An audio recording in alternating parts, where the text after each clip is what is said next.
cubrir la actualidad y en este caso el ámbito político, y qué mejor que hacerlo con un analista de la casa, el politólogo, analista internacional, Daniel Montoya. Muy buen día. Hola, buen día, Milagros. La verdad que estamos muy bien con este tiempo fresco. Sí. Estaba insoportable ya el verano, pero bueno, gracias por la mención a que soy un analista de la casa. Claro que Gracias. sí, por supuesto, Daniel. Hablando un poco de lo que está sucediendo hoy por hoy en Argentina, sin perder de vista todo este suceso tan complejo de la pandemia, pero pasando un poco a la agenda política, hay distintos momentos que se vienen, ¿no? Estamos frente a las legislativas 2021, Máximo Kirchner enlistado para el PJ bonaerense, en lo que se intuye fue una conformación equitativa, ¿no? Dentro del territorio bonaerense, no solamente dentro de lo que es el componente de la cámpora, sino también equiparando algunas otras fuerzas. Y en este sentido, todo un panorama que se viene. Mauricio Macri hoy presenta anecdóticamente y en medio también de este contexto su libro, y reaparecen nombres, y esta renovación legislativa en los distintos niveles que se va a dar este 2021, bueno, con algunas imprecisiones, ¿no? Porque bueno, el calendario está fijado, pero hay mucha incertidumbre y muchas dudas. ¿Qué lectura haces de toda esta situación política que se viene para la Argentina? Sí, bueno, a ver, vamos a ir ensayando, tirando algunas apostillas por ahí, Sí. porque como dijiste vos, y empiezo un poco por una de las últimas, que es esta pandemia, que, a ver, lo que están vaticinando muchos especialistas, infectólogos, es el tema de que la Argentina va a tener un brote, que bueno, es lo que está ocurriendo, que en realidad llamativamente ya está subiendo muchísimo en Brasil, en Uruguay mismo, a pesar que ha iniciado una campaña de vacunación fuerte. La última semana en Chile también está subiendo, más allá de que ellos también ya tienen casi el 15% de la población inmunizada. Bueno, este va a ser un tema que va a meter la cola, y todavía no sabemos cómo, en el calendario electoral, porque la PASO, inclusive ya ayer hubo una publicación de la Cámara Electoral, creo, fijando el calendario, que en realidad es el que estaba, es un trámite prácticamente, pero en agosto estaríamos ya con la primaria. Y bueno, ¿qué pasaría en el caso? A ver, en el ritmo de vacunación que tenemos, que no podemos esperar que suba, que se incremente demasiado en los próximos meses, Argentina no va a tener ni el 5% de la población inmunizada para las fechas clave electorales. Y bueno, ¿qué ocurrirá en el caso de que esto, que tenga por ahí una subida de casos Argentina para mayo, junio?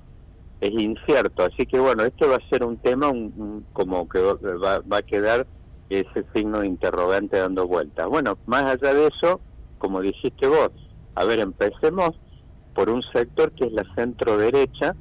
Macri hoy presentando su libro acá en el centro de exposiciones, con una movida grande, y en todo ese segmento de la derecha están habiendo movimientos. Vimos la semana pasada una tentativa de acercamiento entre José Luis Espert y Ricardo López Murphy, que están ya hablando, conversando respecto a una PASO en un sector que yo te diría que es significativo, porque es un sector que por ahí hace un año, 2 años atrás, estaba dentro de Juntos por el Cambio. En realidad esto más bien tiene que ver con la interna de Juntos por el Cambio, y por ahí también otro de los interrogantes, quizá el segundo que tengamos que poner, es qué ocurre, que esto es un poco decisivo, que si las dos grandes coaliciones que hay, que es Juntos por el Cambio en la oposición y el oficialista Frente de Todos, sufren alguna sangría, que ese es el tema, yo te diría, clave. Cualquiera de estas dos coaliciones que sufra una sangría con vista a las próximas elecciones va a ser la que va a perder. Esto es clave, digamos, que conserven los dos espacios sus bloques principales. En el caso de Juntos por el Cambio, obviamente el PRO, con asiento en la ciudad de Buenos Aires, y después todos los sectores radicales que tiene adentro, por ahí, bueno, en provincias emblemáticas como Mendoza, o en el norte caso de Jujuy, en el litoral Corrientes, es que todos esos sectores queden adentro. Entonces, bueno, lo que se está viendo esto, y lo que te diría yo, a ver, es lo siguiente, que es que la verdad que el fracaso de Mauricio Macri en la gestión estaba demasiado fresco. Hasta uno podía pensar de que el Frente de Todos iba a tener unos 2 primeros años tranquilos, todavía con la debacle que había tenido Macri de su gobierno, pero bueno, este tema de la pandemia fue metiendo la cola, el gobierno empezó a sufrir una sangría de popularidad muy grande desde mediados del año pasado en adelante. Pero te diría que una fecha por ahí, un hito clave, fue este fiasco, el blooper de la estatización que hablaban en su momento, o nacionalización de Vicentín. De ahí en adelante el oficialismo empezó a sufrir una sangría grande a nivel de popularidad, y bueno, esto fue despabilando a toda la oposición, a la derecha, y vemos cómo está, digamos, adquiriendo tono y empezaron a conquistar, a avanzar dentro de los espacios mediáticos, y podemos pensar hoy, más allá, que lo que te diría que el Frente de Todos sigue manteniendo chances vivas, y sobre todo, a ver, yo te diría clave, uno donde tiene que mirar, vos mencionaste el caso de Máximo Kirchner en la provincia de Buenos Aires, con las autoridades del PJ y todo ese movimiento que hay. Bueno, a ver, uno tiene que mirar, cuando uno mira al Frente de Todos, tiene que mirar la salud en los distritos, sobre todo, que son las claves electorales del Frente de Todos. Bueno, el Frente de Todos es una coalición que tiene su eje, son 3 patas, un trípode, es el conurbano bonaerense, las provincias del norte y las provincias del sur. Bueno, hoy el nivel de popularidad del Frente de Todos en esos 3 puntos sigue siendo bastante bueno. En ningún caso la imagen de Alberto Fernández está por debajo, yo te diría, de los 45, de los 48 puntos, así que me parece que lo que está claro es que rumbo a esto, más allá de rumbo a las elecciones, más allá de los problemas que ha tenido el oficialismo en los últimos tiempos, la caída de popularidad, sobre todo, yo te diría, el principal problema que no está en estos temas que agitan, sobre todo desde el kirchnerismo, este tema de reformas de la justicia, esas cosas. Hoy la principal batalla, la principal sangría que está teniendo el oficialismo está en el terreno del fracaso de las políticas económicas. Este mes pasado la inflación de alimentos y bebidas está por arriba del 4% y ya viene sostenida. Tenemos enero y febrero solamente 8%. Si proyectas esto hacia el resto del año, te está dando una inflación cercana a los 50 puntos. Y cuando hablamos de alimentos y bebidas, es un indicador que pega de lleno sobre los sectores más marginales, de más bajos ingresos, que son, yo te diría, el núcleo político del Frente de Todos.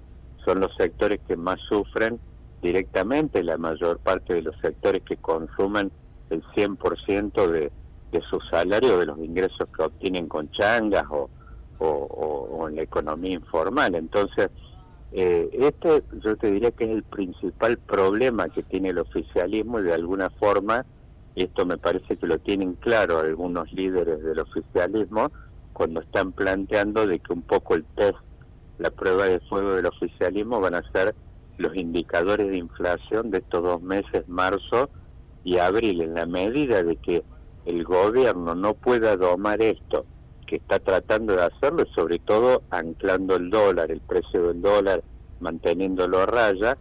Si el gobierno no logra domar la inflación, obviamente que eso es un poco, yo te diría, desde el final del año pasado, la crisis económica es lo que le está dando un poco de aire y de alguna forma embelleciendo un poco y dándoles un poco de lozanía y haciéndolos aparecer atractivos a todos estos sectores bueno, vemos cómo crece esta centro derecha. Cuando uno habla de Sperry y Milei, justamente son 2 referencias económicas que te diría no son demasiado potentes en términos, uno no puede hablar de más de 7-8% del electorado, pero son referencias justamente que crecen a caballo del fracaso económico del gobierno y de las políticas económicas. Eso hace de que estos sectores empiecen a encontrar aire y que el predicamento empiece a calar dentro de por supuesto, de sectores que los empiezan a mirar con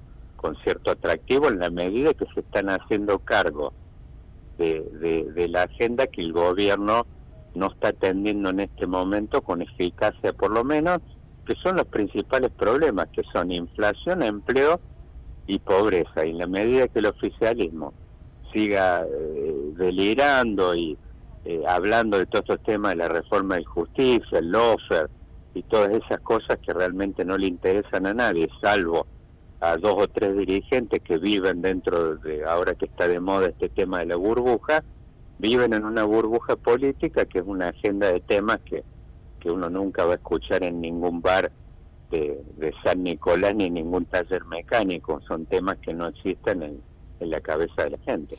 Totalmente, le diste al punto, porque justamente esto, y acá un poco hilando fino, haciendo un análisis, podemos decir, intrapolítico, el argumento, la narrativa, esto que decís, el lawfare, la renovación, los nuevos aires en el Ministerio de Justicia tienen que ver, y allí el análisis está un poco en la influencia, esto que siempre se habló, ¿no? La influencia de Cristina, ¿no? Esta dupla Fernández-Fernández, y un poco el argumento también, decíamos, de, algunos dicen los intereses de la misma vicepresidenta. En medio de todo esto, ¿cómo pensás que está hoy por hoy la figura de Fernández? Digo, ¿cómo podrías ver, más allá de lo que se pueda analizar, todo lo que se pueda especular, a Alberto Fernández en medio de este contexto, con una figura fuerte como la de Cristina? ¿Cómo podríamos describir hoy por hoy, con esta narrativa, por ejemplo, la del lawfare, al gobierno de Alberto Fernández? Mira, la figura de Alberto Fernández fue un gran artilugio para ganar. Cristina tenía muchos problemas de popularidad, sobre todo en algunas provincias del interior.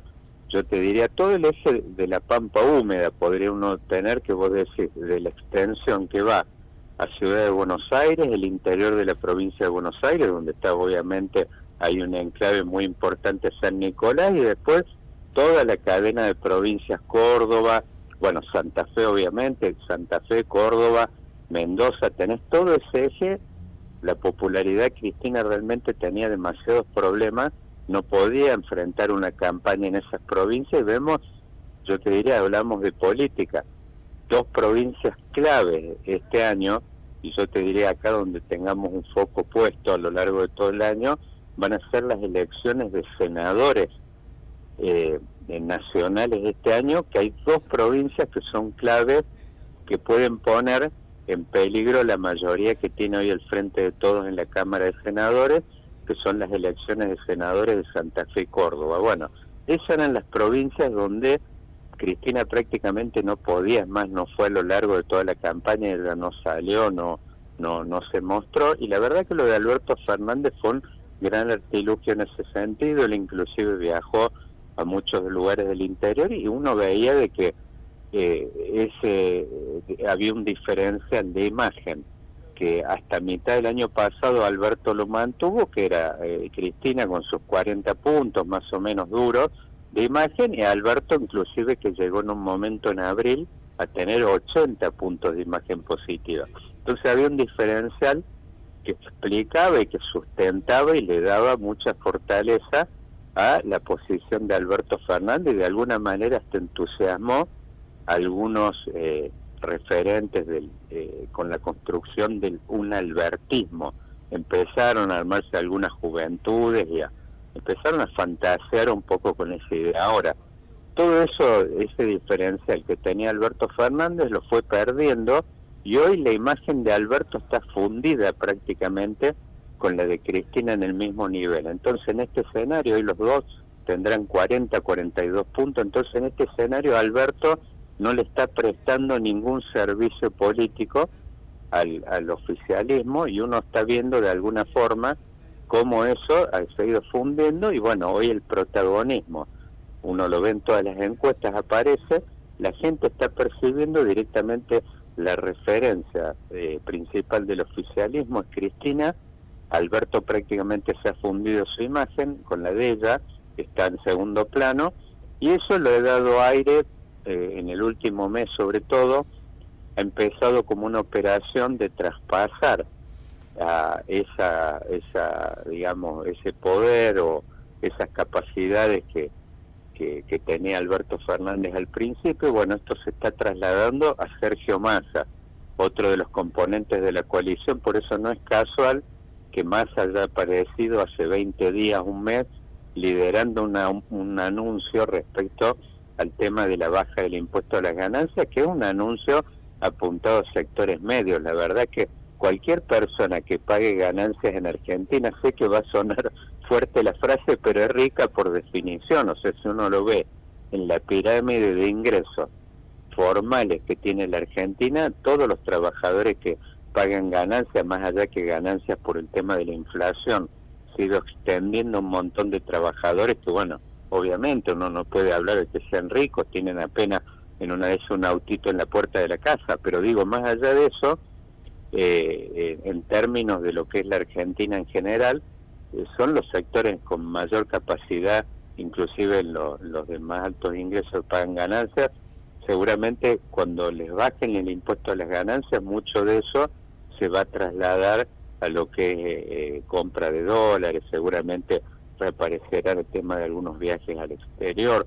También son sectores que tienen mayor capacidad. Bueno, uno no le debe sorprender entonces que Sergio Massa haya aparecido liderando esa agenda vinculada a la clase media, que esa era más bien la razón o el motivo original por el cual se echaba mano a la figura de Alberto Fernández en lugar de cualquier otro, porque eso era un poco lo que le daba en su origen al Frente de Todos, era la capacidad de llegar a sectores medios que no llegaba el kirchnerismo. Alberto Fernández llegó, inclusive el año pasado, cuando hacían esa mesa que estaban con Rodríguez Larreta, con Axel Kicillof, llegó en un momento a ser bien visto por un 20% prácticamente del electorado del PRO en la ciudad de Buenos Aires. El electorado prácticamente compartían una franja del electorado con Rodríguez Larreta. Bueno, eso lo ha perdido totalmente Alberto Fernández. Bueno, ese lugar vacante, de alguna manera está el Frente de Todos tratando, ensayando, no quiere perder ese nexo con los sectores medios que había logrado esa cabecera de playa Alberto Fernández, y de alguna manera ese espacio está tratando de ocuparlo, ahora está tratando de interpelarlo Sergio Massa con estos anuncios de impuesto a las ganancias. Hay uno ahora que tiene que ver con conectividad 5G. O sea, son todos temas que por supuesto son apuntados por ahí a sectores medios urbanos y de mayor nivel de ingresos, seguramente. Daniel, como siempre, un placer tu análisis. Nos mantenemos en contacto y, por supuesto, siempre a disposición para escuchar lo que va a pasar, como bien decís vos, en un escenario de mucha incertidumbre con el tema de las legislativas 2021. Como siempre, muchísimas gracias, Daniel.